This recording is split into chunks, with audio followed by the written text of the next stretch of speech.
bonsoir.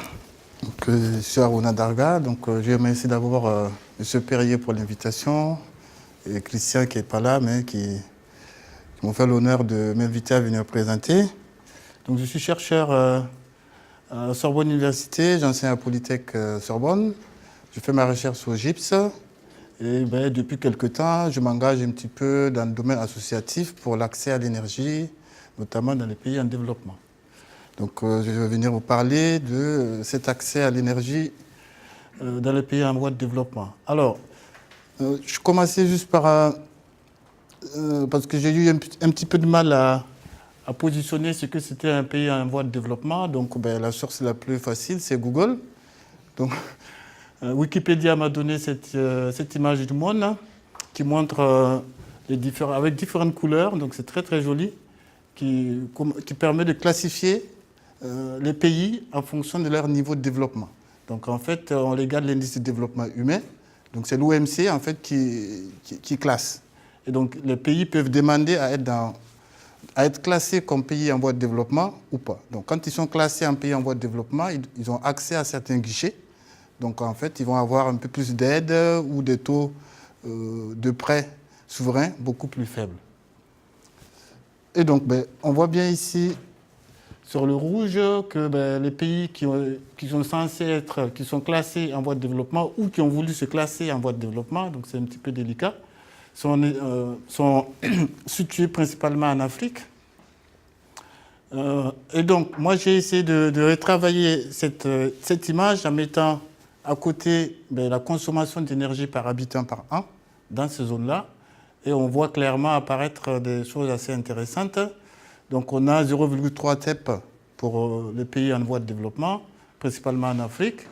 Et on est à 7,8 TEP pour les États-Unis et un petit peu moins pour l'Europe. Et 1 pour les pays qui ont des revenus moyens. Donc typiquement, c'est l'Amérique du Sud, une certaine partie de l'Amérique du Sud et de l'Asie en haut. Donc ça donne déjà une idée assez intéressante. Si on descend et qu'on zoome beaucoup plus sur l'Afrique, donc clairement qui contient la zone la plus intéressante, puisqu'elle a une forte population actuellement de 1 milliard d'habitants en 2016 et qui va augmenter. Et quand on commence à regarder un petit peu les chiffres sur l'énergie qui est consommée, alors on voit des choses aussi intéressantes. Donc on a 14%, donc on a 14% de la population mondiale s'y trouve, 3% de l'énergie utilisée dans le monde, c'est seulement 3% de l'énergie utilisée dans le monde qui est consommée dans cette zone-là. Et la consommation moyenne par habitant, c'est inférieur à 92% de la consommation moyenne dans le monde. Et pour l'Europe, c'est beaucoup, beaucoup plus, donc c'est 97%. Donc là, ça nous pose... alors, on peut voir cette image-là de deux façons. Donc moi, je préfère voir la façon la plus positive en disant... en fait, on est face à quelque chose de très intéressant concernant la transition énergétique. Donc, on a une population très dense qui va augmenter. Est-ce qu'on va aller dans le sens d'utilisation de l'énergie comme on le fait en Europe, ou bien on va aller vers d'autres options pour l'accès à l'énergie. Donc, on est face à ce défi-là. Donc tout le monde a le droit de participer. Voilà, donc on a vu la présentation passée qu'il y a des actions citoyennes qui se mettent en place. Donc on va voir aussi que dans le cadre de l'Afrique, il y a aussi des actions citoyennes qui sont menées. Donc moi je le verrais plutôt, pas négativement, mais en disant, voilà, on a un problème. Pour le résoudre, on a le choix d'aller dans un sens ou dans l'autre. Sachant que la bataille aujourd'hui, en fait, elle se passe là-bas. Parce qu'on a les deux tendances qui sont là. Donc, on va le voir dans les projets qui sont développés. Il y a les industries, il y a la Banque mondiale, il y a tout un mécanisme qui est en place pour aller dans un sens. Et il y a aussi les associations, les ONG, on va les voir, qui aussi vont dans l'autre sens. Donc, c'est assez intéressant de voir ces aspects-là. Bon, maintenant, je regarde un petit peu plus en détail sur les besoins en énergie, et donc pour situer un petit peu le problème. Donc, quand on regarde, on est plutôt pour le transport, donc c'est le domaine d'utilisation de l'énergie. Donc, ce qui va faire un appel d'énergie, que ce soit au niveau pétrole ou de l'électricité, tout ce qui va faire un appel d'énergie. Et comment et quels sont les problèmes. Donc ce tableau est intéressant. Si on regarde au niveau de transport, ben, le transport est essentiellement à base de véhicules, à base de l'automobile. Et le problème qu'on a, c'est que ben, c'est des véhicules d'occasion. Donc on appelle en Afrique francophone et peut-être en Afrique anglophone, on appelle France au revoir, typiquement. Et ça, c'est dans les grandes villes. Donc plus on descend des grandes villes vers les villages, donc la qualité des véhicules se dégrade, et donc la consommation augmente. Et donc là, c'est un gros problème. Alors, donc cette façon de se transporter augmente de façon exponentielle. Alors, c'est intéressant que moi je présente ça parce que moi je suis né au Burkina Faso il y a plusieurs années maintenant. Et donc, alors, quand j'étais tout petit dans mon quartier, finalement, il n'y avait absolument rien. On avait une télé dans le quartier. Donc, il y avait peut-être une télé dans le quartier. Et donc, on se réunissait tous. Celui qui est le médecin ou l'infirmier du quartier, il sortait sa télé dans la rue. Et puis, on regardait. Aujourd'hui, c'est complètement différent. Donc, à moins de 10 ans, on a une explosion de consommation, je dirais, électrique et de véhicules. Dans le quartier, il n'y avait que 2 personnes qui avaient une voiture. Aujourd'hui, quasiment tout le quartier, la plupart des gens ont des véhicules France au revoir. Voilà. Il n'y avait pas de bouchons il y a 10 ans. Aujourd'hui, il y a des bouchons. J'étais étonné, on est rentré, j'ai dit, il y a un bouchon. J'ai dit, mais c'est pas possible. Et tout le monde est dans sa voiture. Et ça, c'est intéressant aussi. Donc, on va le voir. Et voilà. Après, on regarde aussi au niveau ferroviaire, il n'y a absolument rien. Donc, il n'y a pas de réseau ferroviaire. Donc, on ne peut pas on ne peut pas économiser l'énergie en faisant des transports en commun. Donc, il n'y a quasiment pas de transport en commun. Dans toute l'Afrique, en partant de la Corne jusqu'à... À part l'Afrique du Sud et l'Afrique du Nord, tout le reste, il n'y a quasiment pas de transport en commun. Donc, en gros, les gens sont plutôt indépendants. Ensuite, on a les usages domestiques, plutôt pour la cuisson. Donc, par là, alors, comme la population, on va le voir dans les chiffres, on a, même si la ville a grossi, la population rurale reste la plus dominante et elle va beaucoup utiliser le feu de bois et le charbon de bois pour faire des préparations. Et très peu le gaz. Donc, le gaz, on va le retrouver en ville et c'est le feu de bois qu'on va retrouver dans les villages. Donc, on va être à plus de 80%, je dirais, de l'énergie utilisée, c'est du bois. Et avec toutes les conséquences qu'on a là-dessus, en termes de santé. Mais il y a des ONG qui travaillent pour améliorer, par exemple, le rendement d'utilisation de feu de bois, en faisant ce qu'on appelle des foyers améliorés. Donc, au lieu de mettre quand on était petit, on mettait trois cailloux, et on posait la marmite au milieu, et on mettait le bois, et on faisait le feu. Maintenant, on a ce qu'on appelle foyer amélioré, donc ça va être en terre cuite. Ils vont refaire un foyer et optimiser le flux de chaleur pour augmenter le rendement. Donc celui-là se développe. Mais le coût aussi reste un frein à la diminution de cette source de la consommation de cette source d'énergie. Ensuite, on a le domaine industriel. Alors, lui aussi, il est très, très intéressant. C'est particulièrement le domaine des mines. Donc, au début des années 90-2000, il y avait très, très peu de mines. En fait, il n'y avait pas beaucoup de mines. Mais là, on a une explosion de mines. Par exemple, côté Mali, Burkina Faso, Sénégal. Donc, on a des mines d'or qui apparaissent partout. Et il faut que les gens ils creusent. Donc, du coup, on va avoir une forte consommation de pétrole qui apparaît par là-bas. Une forte consommation d'électricité parce que l'électricité, ils le font en général par des groupes électrogènes. Alors, ce qui est assez intéressant aussi, c'est que cette électricité, elle n'est pas du tout verte parce que les gens, ils utilisent des groupes électrogènes qu'ils achètent dans la rue.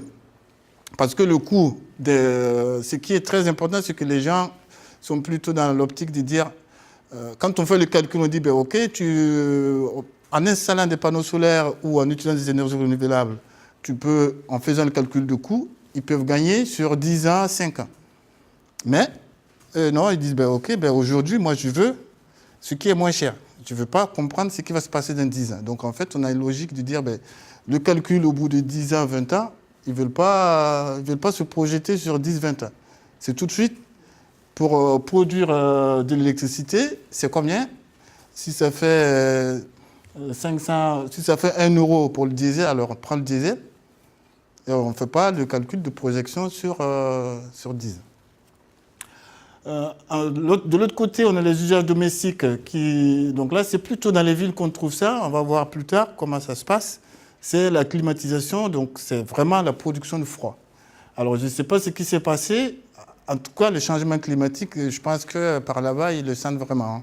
Parce que, alors, peut-être quand j'y arrive, vous me dites peut-être tu es devenu français, donc du coup, tu crains trop la chaleur, mais clairement, j'ai l'impression que la température, quand on dit 0,5 degrés d'augmentation globale de la température, j'ai l'impression que là-bas, ils ont dû prendre 5 degrés. Donc au mois d'avril, c'est vraiment, c'est insupportable. Et tous ceux qui ont les moyens, tout de suite, c'est les climatiseurs, c'est les brasseurs. Donc on a un pic, donc là, c'est le mois le plus chaud. Donc on a un pic de chaleur et le réseau ne tient plus. Donc le réseau ne tient plus et donc on ne peut pas alimenter ceux qui sont dans les villages. Donc voici un petit peu le contexte énergétique dans ces zones-là.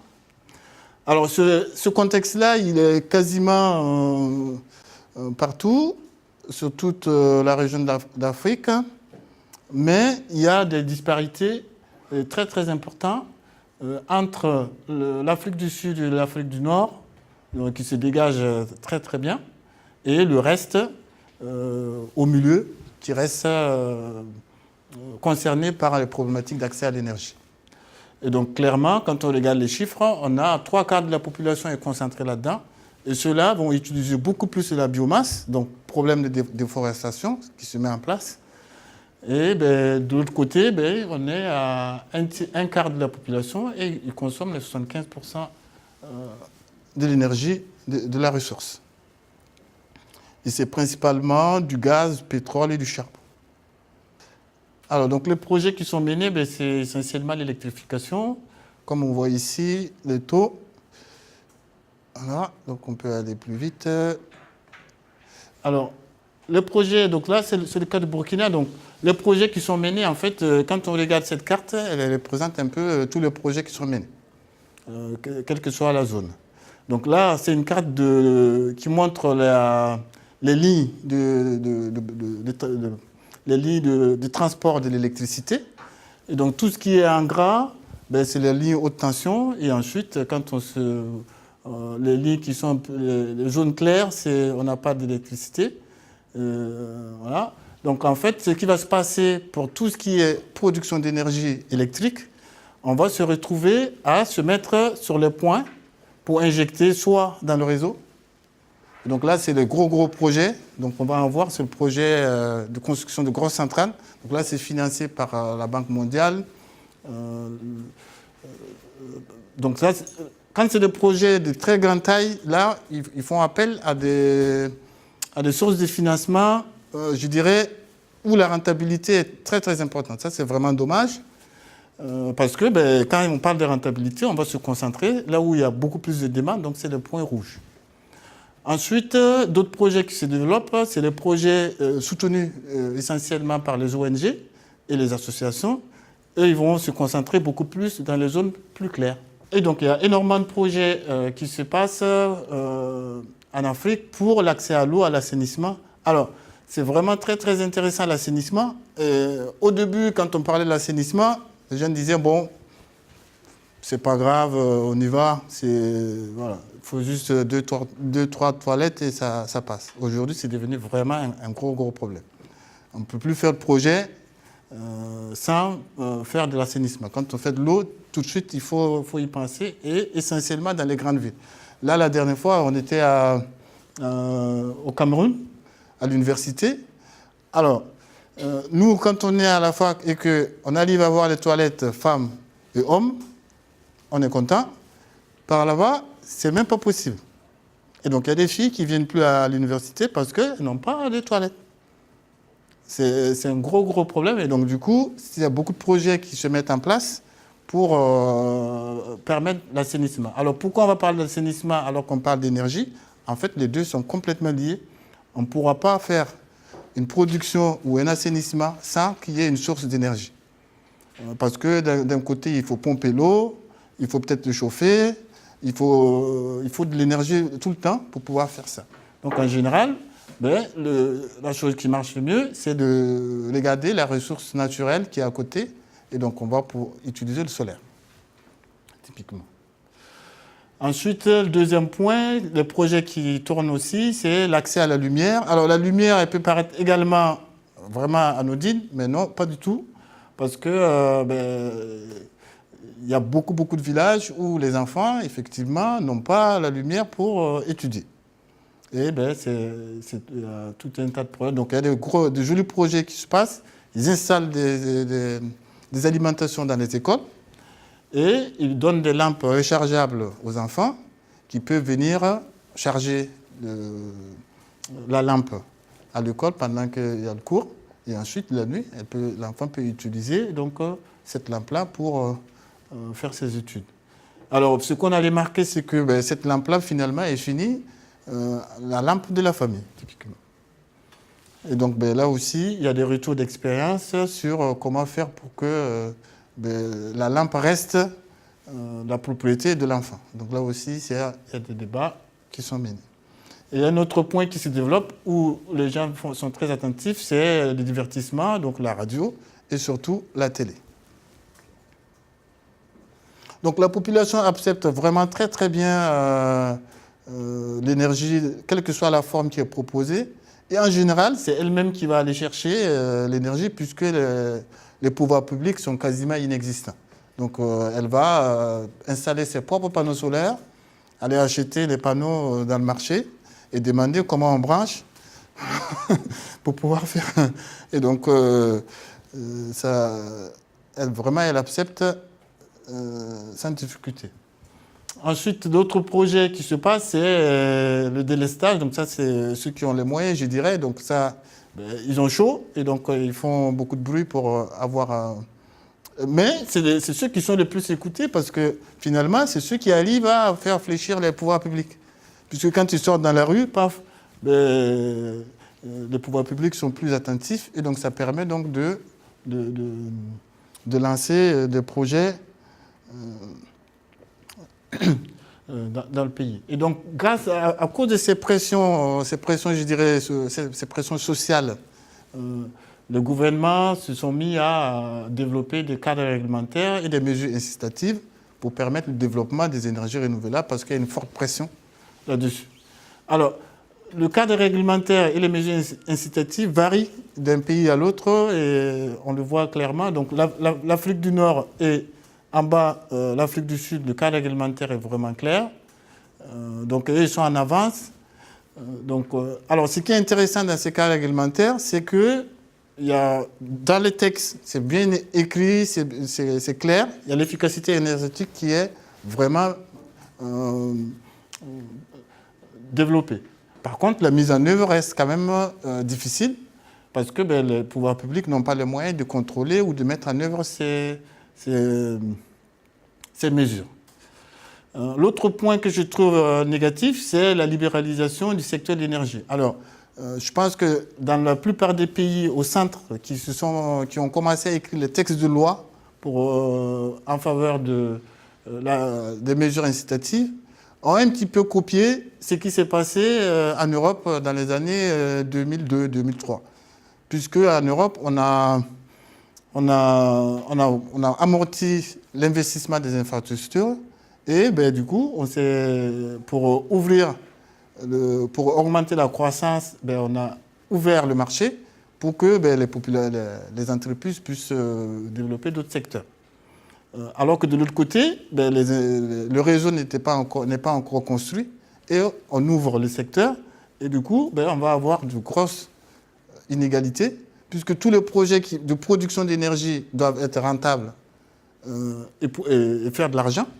Du coup, ça va se concentrer uniquement dans les zones où les gens ont de l'argent. Et donc, on va avoir également des problèmes à ce niveau-là. Donc, les acteurs et les actions qui sont sur place, donc il y a énormément d'actions, on ne peut pas les citer clairement, notamment, bon, moi je parle de la France, je connais très bien, je sais qu'il y a beaucoup de choses qui se passent du côté des États-Unis, du côté de l'Allemagne, de l'Angleterre, donc il y a énormément d'initiatives, je dirais, citoyennes qui sont en place.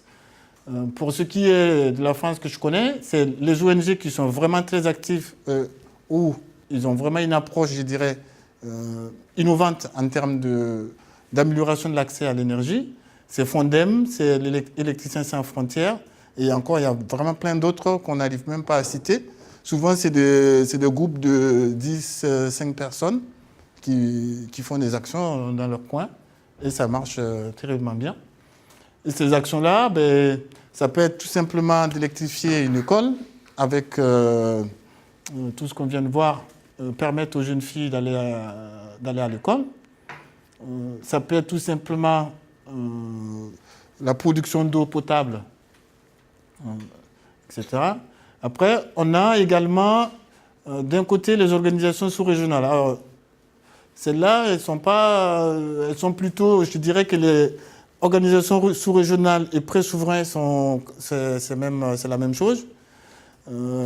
Alors, c'est l'aide bilatérale qui est intéressante. Donc, je pense qu'il y a des gens qui commencent à sortir des belles choses, notamment au niveau de l'AFD. Il y a énormément de jolis rapports qui sortent, qui sont vraiment très, très bien, avec de très, très beaux projets.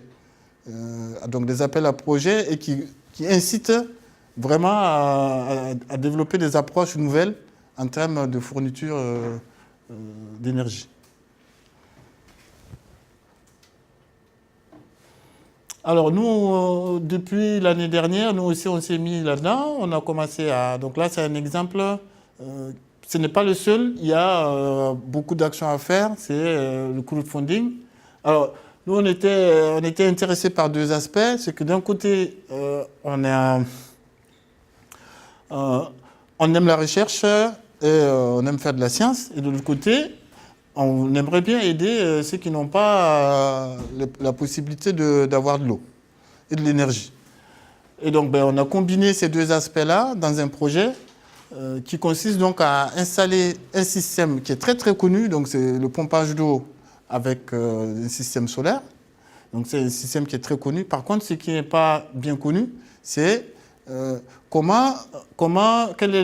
sont les aspects socio-économiques surtout social, autour de ces puits. Et comment optimiser, par exemple, la construction même de la fontaine, du système, de l'ensemble du système, en tenant compte de ces contraintes sociales. Alors, un exemple qu'on a eu, c'est dire, imaginons, il y a un puits. Les femmes vont chercher de l'eau pour faire... donc, c'est pénible.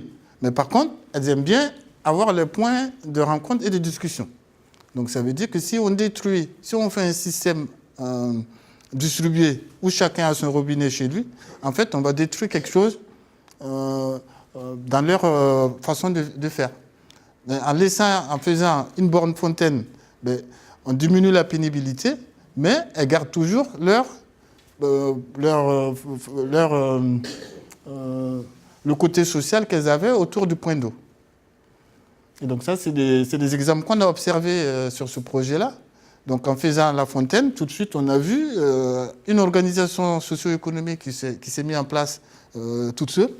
Donc il y a des femmes qui arrivent, qui vendent à côté, parce qu'elles savent que quand les femmes viennent puiser de l'eau, elles restent plus longtemps, parce qu'elles ne viennent pas juste prendre l'eau et les partir, elles vont rester et discuter, etc. Et donc, donc il y a d'autres femmes qui vendent des beignets.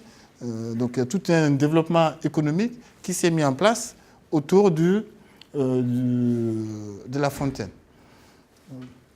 Là, on discute pour voir comment on va pouvoir... Parce que ce système-là, on doit le monitorer au moins sur 3 ans. C'est sur une thèse. Donc, il y a une thèse là-dessus. Et donc là, ma collègue de Stanford qui est derrière est arrivée pour ça aussi. Donc, elle va venir étudier aussi le système parce que ce qu'on a vu dans l'analyse des données, on a une bonne partie. Donc, comme il y a beaucoup d'ensoleillement, en 3 heures, 4 heures, on a rempli le château. Donc, le château, il fait 10 mètres cubes. Et donc, en 3 heures, le château est plein et donc les panneaux solaires sont en l'air, ce n'est pas utilisé. Donc, l'idée maintenant, c'est de dire, ben, si au bout de 3 heures, on a rempli le château, ben, on va pouvoir, par exemple, mettre un réfrigérateur ou utiliser cet excédent d'énergie pour faire autre chose. Et donc, ben, elle a travaillé sur un système de couplage entre la production d'eau et la production de froid, notamment un réfrigérateur. Alors, l'étude qu'elle a menée avant de faire ce système, on a fait des enquêtes sur place. Donc, l'idée, c'est que le froid, ce n'est pas pour conserver. Donc, la chaîne du froid, on n'est pas obligé de la conserver. Comme ici, quand on met le poisson, il ne faut jamais que le frigo il soit ouvert ou il se casse. Donc le froid, il peut être cassé sans problème parce que les gens, ils n'utilisent pas, ils ne conservent pas les aliments pendant une journée ou 2 jours.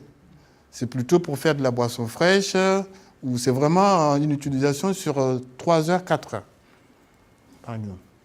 Et donc là, elle va aller tourner au Burkina encore pour observer comment la population utilise l'énergie et quels sont les besoins. Parce que l'idée toujours, ce n'est pas imposer un système, mais d'observer et dire, ben, OK, si on vous met ça, est-ce que c'est bien? Et les gens disent, ben, OK, nous on aimerait bien casser du noix, et donc si vous pouvez nous faire une machine qui casse les noix, alors ça nous intéresse. Et donc ça continue de tourner.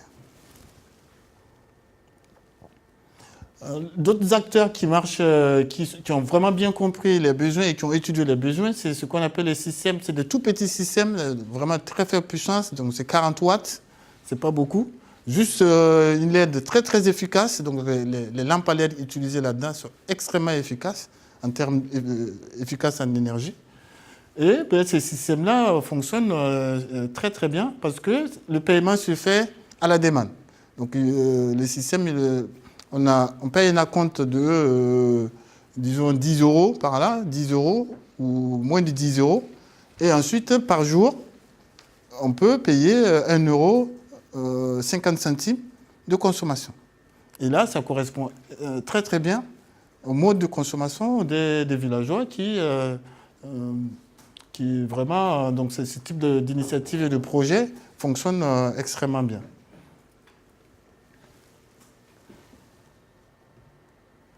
Et bien, les actions bon, cela, bon, moi je ne suis pas tout à fait favorable à ce genre de projet, mais bon, ça permet d'aider, de donner de l'énergie à ceux qui ont les moyens de se refroidir. Donc en général, c'est de grosses centrales de plusieurs mégawatts. Donc ça demande de coûts d'investissement très lourds. Et ils vont injecter directement dans le réseau pour une consommation dans les villes. Et donc c'est vraiment souvent, ça fait mal au cœur parce qu'ils font une centrale. Donc il y a une centrale au Sénégal, ils ont fait 30 mégawatts dans un village. Donc dans le village, il n'y a pas d'électricité. Donc ils injectent directement dans le réseau. Donc il y a un point puisqu'on injecte il faut un centre de transformation pour pouvoir injecter. Donc j'injecte directement et c'est transporté à Dakar. Ça veut dire que les maisons qui sont juste à côté Non, c'est pas, non, pas d'électricité. Exactement. Donc voilà. Donc, et là, c'est gardé. Donc il faut des 4x4. Donc il faut 3 4x4 pour faire le tour. Et donc il n'y a personne qui peut rentrer là-dedans. Il y a des sociétés de gardiennage privées parce que c'est des millions d'euros. Et donc c'est blindé. Il n'y a personne qui tourne là-dedans. Alors, bon, si vous allez sur le site de l'AFP, et j'essaie de défendre ça crée de l'emploi, il y a une infirmière qui est recrutée, il y a, etc. Donc, ben, c'est 10 emplois. Voilà. Donc là, c'est des projets, et ceux-là sont beaucoup plus financés par la Banque mondiale, donc les gros financiers, donc c'est des plans, les prêts souverains, et ils aiment bien ce type de projet.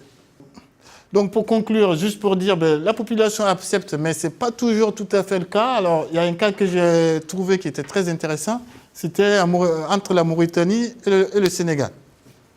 Et dans cette zone-là, ben, les gens disent qu'ils ne veulent pas de grosse électricité. Ils ne veulent pas de solaire, ils ne veulent pas d'électricité, parce qu'ils pensent que ça les envahisse. Voilà. Donc, c'est la conclusion. Merci.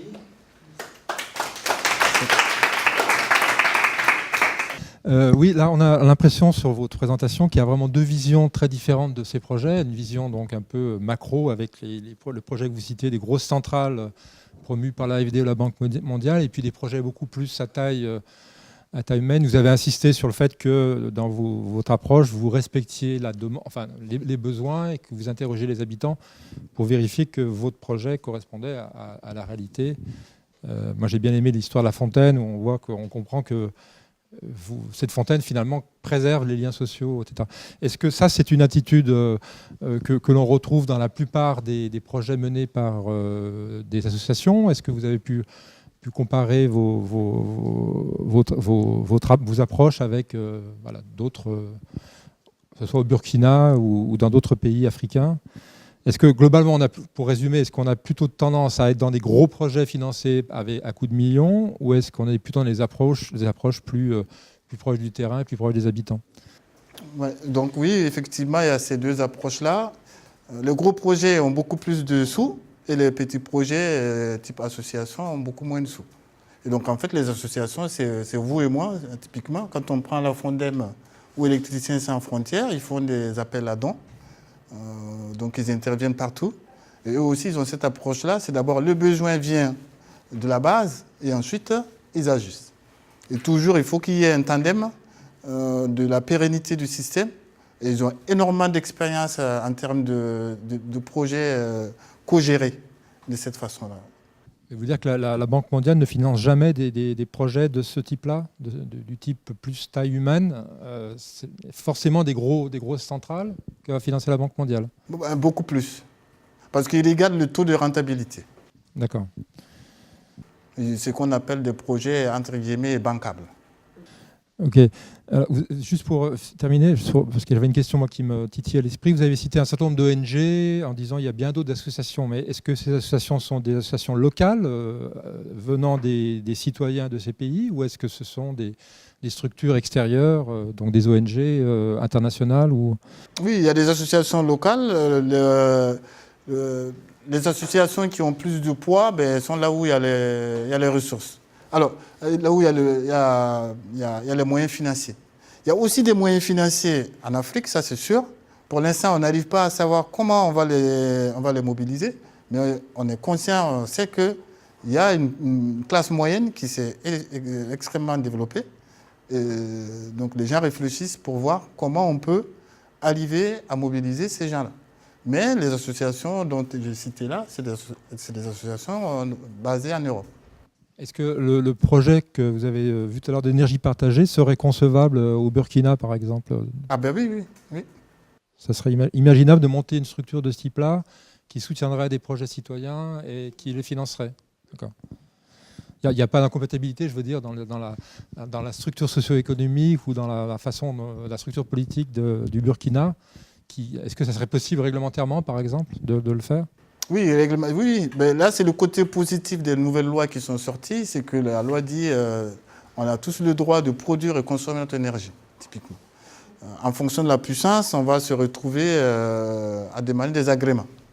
Mais grâce à ces lois-là, donc ça, c'est le côté positif, de dire les gens peuvent se mettre en association, créer des coopératives et faire leur propre production et s'auto-consommer. Donc la loi le permet. Donc au Burkina, au Sénégal, au Ghana, Bénin pas encore, Togo, ils vont peut-être sortir dans quelques mois, c'est permis. Malheureusement, les structures, je dirais citoyennes, comme les coopératives, ont du mal à se développer. Donc c'est généralement ce qu'on appelle entre guillemets les partenariats privés, publics, et les gros fonds qui ont mis la pression pour avoir accès pour sortir ces lois. Donc ces lois-là vont sortir. Parce que les gros, ils veulent ça. Ils disent, nous, pour être rentable, on a besoin que vous libéralisez tout. Pour qu'on puisse vendre. Alors, à vous la parole. Oui, merci. J'ai trouvé c'est très intéressant. En fait, le contraste entre les petits projets et les gros. Et qu'en ce qui concerne les gros, j'aimerais bien savoir, est-ce que vous avez une idée du nombre de projets qu'on a, disons, pour faire simple, dans la zone d'Afrique francophone sahélienne, là où il y en a aussi du soleil en quantité très importante. Est-ce que ces projets de grandes centrales solaires ne créent pas ou ne provoquent pas une opposition des populations, puisqu'elles accaparent des terres qui ont une utilisation normalement agricole ou d'élevage ordinairement dans cette région? Oui, effectivement. Bon, pour l'instant, tout se passe relativement bien. Je dirais, mais alors, c'est toujours, pour ceux qui ne connaissent pas bien l'Afrique, c'est toujours, les problèmes vont surgir plus tard. Pour l'instant, les gens disent, ben, OK, vous faites votre centrale, OK, vous nous dégagez, OK, on va par là. Mais ils attendent. Donc, ça veut dire que dans certains endroits, s'ils prennent de la terre et qu'ils font la centrale, ils vont avoir des problèmes, mais plus tard. Donc, pour l'instant, il n'y a pas de résistance. La population ne dit pas non, je ne veux pas. Mais il y en a combien actuellement de gros projets de centrales ou de grandes centrales déjà installées, j'entends, dans la couronne des pays francophones sahéliens, vous savez? Alors, oui. Alors, je ne connais pas, parce que c'est difficile à estimer, parce que c'est sur les appels à projets. Je sais que tout ce qui touche du Sénégal en descendant Mali, Burkina, donc quand on prend cette ligne-là et qu'on descend par là, il y a au moins, je dirais, 5 projets par pays. 5 projets de grosses centrales. Oui, en cours. Donc avec un impact potentiel non négligeable sur l'activité dans ces régions, sachant qu'en plus, les villageois ne bénéficient pas de l'énergie qui est produite. Ce qui est encore terrible, c'est que pour installer une centrale, parce qu'on peut voir, comme ça prend 10 hectares ou 20 hectares, on peut se dire, finalement, ça va créer de l'emploi local. Mais non, parce que l'industrie a tellement optimisé. Par exemple, la centrale du Burkina, c'est des kits déjà tout fait. C'est une installation, en une journée, c'est fini. Hein. Les structures mécaniques sont déjà bien calées et donc du coup, c'est très très... on n'a pas le temps de voir passer. Hein. Une centrale de type ce qui est posé, c'est en une journée, c'est terminé. Il dépose 20 MW en une journée. C'est une autre forme d'accaparement des terres en fait. Ouais. C'est assez hallucinant. Ouais. Oui. Qui a encore intervenir? C'est le micro. Bonsoir, j'ai deux petites questions. La première, peut-être un peu en contre-feu de ce qu'on vient d'entendre, mais je ne suis pas sûr. Parce que du coup, ces centrales solaires, ces grandes centrales solaires, elles viennent quand même plutôt en remplacement d'une consommation dans les villes d'électricité qui est surtout produite à partir de pétrole. Et donc, ma question, donc il y a un enjeu probablement environnemental, mais bon, ça à la rigueur, je ne suis pas sûr que ce soit si important sur l'ensemble, mais par contre, est-ce que ça a un impact sur le prix de l'électricité dans les villes? Et donc, par ricochet, est-ce que vous savez s'il y a des études qui ont été faites sur comment se réoriente éventuellement un dividende qui serait lié au fait que les gens dans les villes auraient plus d'argent parce que l'électricité leur coûterait moins cher? Est-ce que ça retourne vers les campagnes, etc. Et ma deuxième question beaucoup plus courte, j'avais vu passer un projet qui n'était pas vraiment un projet parce que c'était une entreprise, mais qui s'appelle Suna et qui proposait une technologie avec ils appelaient ça des nanoréseaux, avec des tout petits panneaux solaires sur des lampadaires exactement. Et après, les gens payaient un peu comme du pay as you go, mais ce sont des modalités un peu différentes. Mais ça faisait que les gens avaient l'électricité chez eux. Alors, c'était décrit comme super bien, mais juste, je voulais savoir si vous connaissez, avoir votre avis, est-ce que vous pensez que c'est une solution intéressante ou pas? D'accord.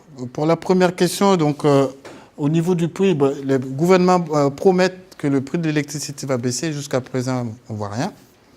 Donc, je ne pense pas que ça va baisser. Parce que, voilà. Donc, il y a un contrat d'achat qui est établi entre le gouvernement et la société qui installe, qui garantit ce prix-là pendant 20 ans et après. Donc, Au Burkina, il y a un seul tarif oui. pour tout le monde. Le tarif est un peu comme en France où, en fonction de l'ampérage, on va être dans une zone industrielle ou pas. Mais à partir de là, ce prix-là, il ne baissera pas. Donc l'effet d'injecter et voir le prix baisser, il faudra peut-être attendre 10 ans, 20 ans pour qu'ils aient déjà amorti. Ceux qui ont investi amortissent avant que je ne pense pas qu'on va avoir une baisse de prix. Et sur la deuxième question Sur Sonar Design, oui, c'est un très très bon produit. C'est un jeune que je connais très bien, donc, qui a cru, parce qu'il y a 5 ans, quand je l'ai croisé, il avait sa petite lampe, il disait ben, moi je vais faire ça, donc il est allé à Casamas, on avait discuté sur son système, et il a vraiment cru, et ça c'est un exemple très très intéressant de jeune, donc il a fait, c'est plutôt école de commerce, mais qui avait senti le besoin, parce qu'en passant du temps en Casamance, il avait vu vraiment le besoin de la toute petite puissance, et c'est sur ça qu'il s'est fondé, et voilà. Donc ça marche très très bien. Donc c'est un très bon produit. Et le concept est vraiment génial, parce qu'en mettant un lampadaire dans la rue, ben, on peut connecter des maisons qui sont juste à côté, et c'est ça qui est beau aussi, c'est que le fait de mettre la lumière permet aux gens de venir s'asseoir autour, parce qu'il a observé ce truc-là qui était, donc au niveau social, c'est très joli. Vous pouvez préciser ce que c'est, parce qu'on n'a pas bien saisi. Donc ce sont des mini panneaux solaires, c'est quoi? Oui, un lampadaire solaire, sauf que le lampadaire solaire, au lieu de faire uniquement de la lumière, il peut être utilisé comme un générateur d'électricité. Pour des maisons, mais de petites puissances. Parce que les maisons, elles vont demander en général que la lumière et la radio. Donc en mettant des LED hyper efficaces, ben, une maison, la nuit, pendant 3 heures, elle peut tirer 10 watts, pas plus. C'est un coût accessible? Un coût accessible également. Donc en mettant le lampadaire, donc on a la lumière, donc on a la lumière pour le quartier, pour tout le monde, et en plus de ça, on injecte les maisons qui sont à côté, on les connecte pour juste faire la lumière chez eux et la radio. C'est vraiment très joli comme projet. Et ce projet a des soutiens financiers?